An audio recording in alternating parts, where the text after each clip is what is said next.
is it good or bad to be addicted to my goal?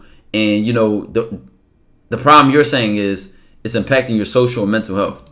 For me, if it impacted my social health, I'm naturally an introvert, so I already don't really give a fuck about that category to begin with.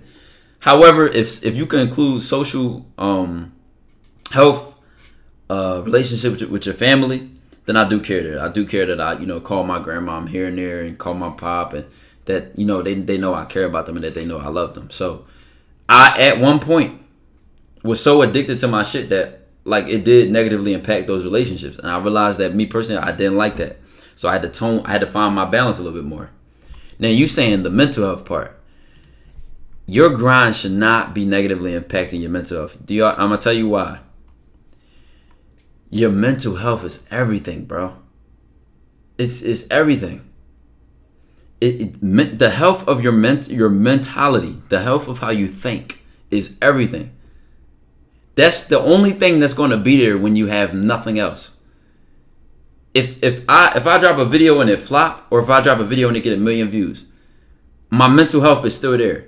If I lose $10,000 today, or if I get $10,000 today, my mental health is still there. How I think, how I'm feeling mentally, what's going on up here is always consistent. So the reason that when you're grinding, your mental health should not be negatively impacted is because if you're grinding and you're producing and you're putting in the work that you want to, your mental health should be responding positively. Like, even if I stay up late as fuck tonight, right? This stream end at 1 o'clock, 2 a.m. or something like that, right? It's the weekend, fuck it. This stream end late, and I go play the guitar, right? And I'm tired, I'm burnt out. Now, my physical health is tired, but my mental health is telling me, we celebrating. Hey, man, we just put that fucking work in. Like, my mental health is thriving. But if you are frustrated by failure, you ain't ready to win. You're not ready to win. If you get frustrated, you crying like now listen, you gonna get there with your goals. But when you develop a certain callus, a certain level of strength during the grind, you stop, like, frustration start to go away. Like, you stop getting frustrated because guess what? It's you realize your emotions have to be in check for you to stay consistent. They have to. Now it happens. That shit happened to me. I remember, like, I was streaming for all this time. And the stream was negatively impacting my grades. Like I said, I was still a pre-med student at that time. So your GPA was everything. I had a high GPA. And I was in an honors program. So being consistently on stream, it wasn't getting good. And then it was impacting my grades and that. Like, that shit was very frustrating. Like, it broke me, bro. Like, that shit was bad. But guess what? That is a moment where I developed a new level of strength of like, well, either I'm going to quit or I'm going to double down. And I doubled down, and now look where we at. So and after that I said, you know what, this is pointless, because if I'm gonna keep working anyway, what's the point of complaining? What's the point of getting frustrated about it? I'm gonna keep working anyway. I'm gonna keep working until I get what I want. So I don't even why am I cared about how frustrated I am? I don't care. So you have to be able to keep your emotions in check. I mean, my mental health gets affected when I perform poorly despite putting all this work and sacrifices. Guess what? If you still perform poorly, my mental health this is why my mental health thrives in a moment like that. I perform poorly after all my work and effort. In that moment where I broke down and that shit fucked me up, I didn't have this level of awareness. I can tell you now because I made it past that. The reason my mental health got affected negatively, and now I'm in a place where I'm like, all right, now I can appreciate that shit, is because I didn't realize that poor performance is the best teacher. If I do something and I perform poorly, I need to figure out why, so I never do that shit again. And then when I find out that why, I'm excited.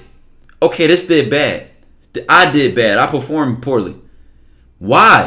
As soon as I get the why, it's over. Because now I can start fixing that why, and I'll never do it again.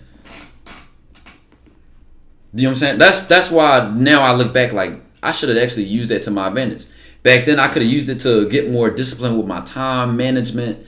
I'm just thinking of all the things I do now that if I did it back then, it would have produced better results in streaming and when I was in school, and how I allowed streaming to negatively impact my grades.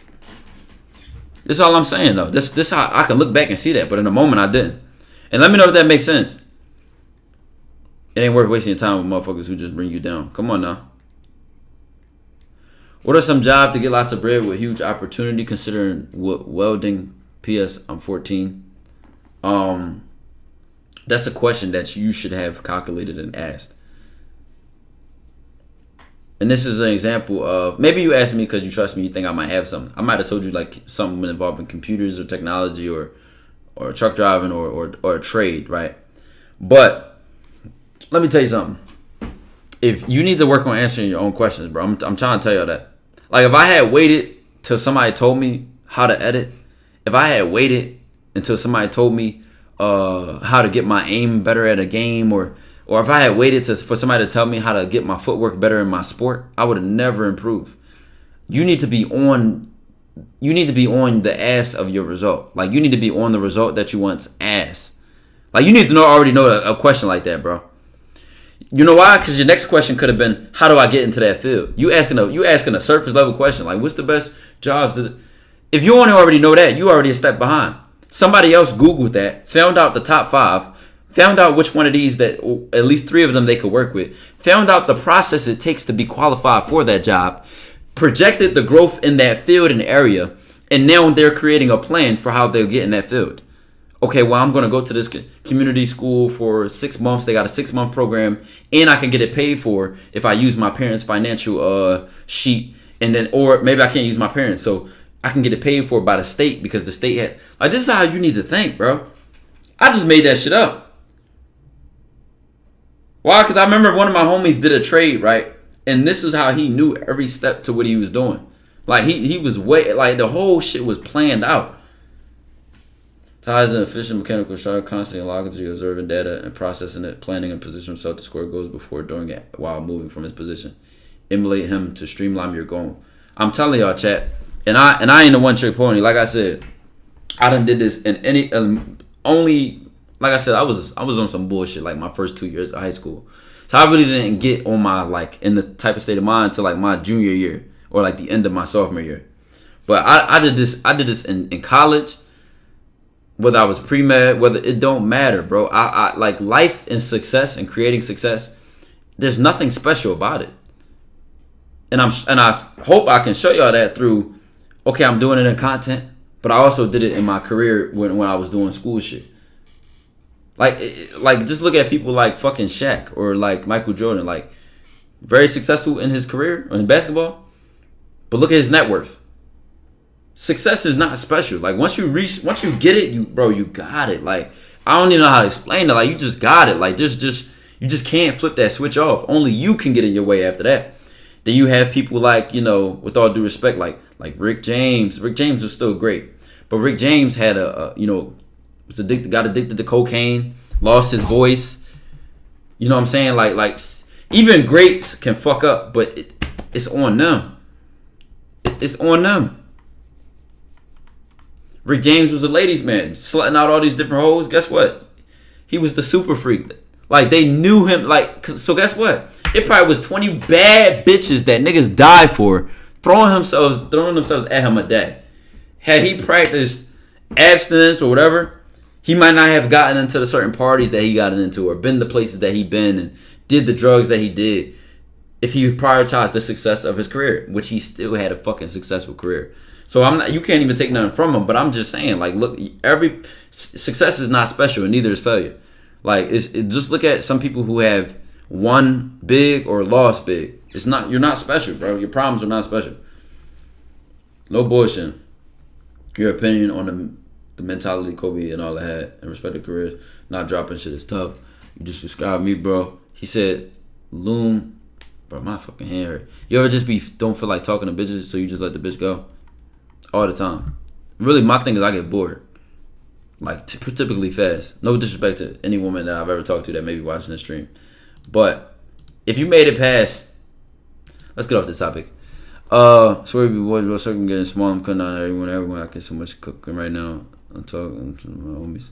No, that's how it's supposed to be, bro. That's how it's supposed to be. Facts. I practice abstinence. It ain't that bad. Tell you need them. Tell you need them again. Need what?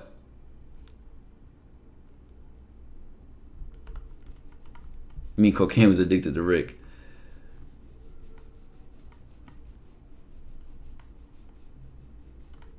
Need him again. Wait, what the fuck is he talking about?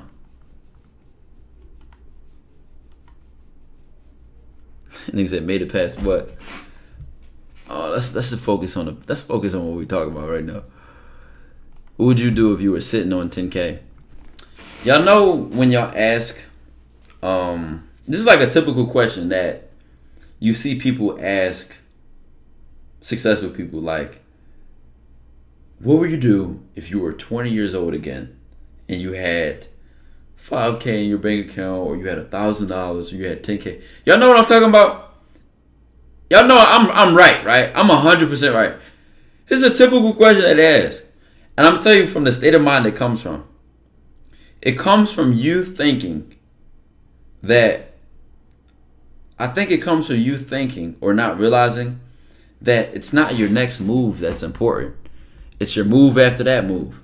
It's your move after that move. It's the long term. Who the fuck cares that you got 10K in your account right now? Who cares that you got 20 or 5? What do you want? Because what you want is going to tell you what your next move should be, right? It's going to tell you what your next move should be. And if it don't, you ain't think far enough. I'm going to tell you, what I was supposed to do for when I had 10K in my account was not what you were supposed to do. Why? We might have different goals. Okay, let's say we got the same goal. We got different lives. We got different habits. We got different needs. We got different wants. We got different, we're different people. So you got to be able to look at yourself and say, what do I do? Because you might be able to turn that 10 to 100 faster than I could have. If you follow me, you only can do what I do. You got to be able to do your own shit, because how the hell you going to beat the next person?